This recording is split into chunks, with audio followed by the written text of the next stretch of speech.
Just a couple of thoughts on the TMA which is due in next week. It looks horrendous, there's a lot of detail there, but actually it's a fairly straightforward question requiring you to be, like all good lawyers, relentlessly logical. You'll see that there are a number of offences that you're given the details of. The first thing to do is look at those offences and ask yourself, what are the necessary elements for each offence? Now take Section 9.1a Theft Act burglary, and note there are two different types of burglary within Section 9. And if you look at the definition, you'll see that there's a series of things that are necessary for that offence to be committed. So first of all, there has to be the entering. And secondly, it has to be either into a building or a part of a building. Thirdly, that entering must be as a trespasser. And then finally, having entered as a trespasser, there must be an intention to commit one of the offences listed.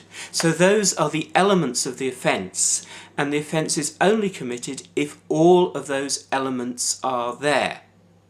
And now some other offences will actually set out a number of elements, and there will be a choice. It may be not this and this and this, it may be this and this or that. So you're going to be explaining what the elements of each offence is, and then telling us whether that offence has been committed.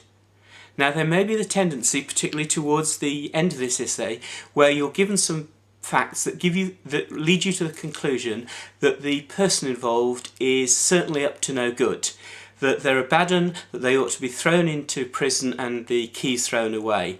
Well, you may feel that way, but I'm not looking for emotion. I'm looking for the logical approach, and I want to know whether all the elements are there. Because if one of them is missing, however awful the individual may be, and however much they might be guilty of other offences, they can't be guilty of the offence which is being considered. So don't be tempted.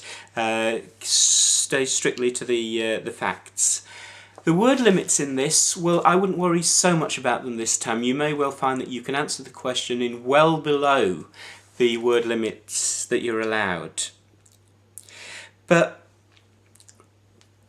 remember, you're told not to look at any other offences, not to do lots of research. It may be wonderful if you can find another offence that the person could be charged with, but you're not going to get any credit for it because you're asked to look just at this, and we're not looking for lots of cases to back it up.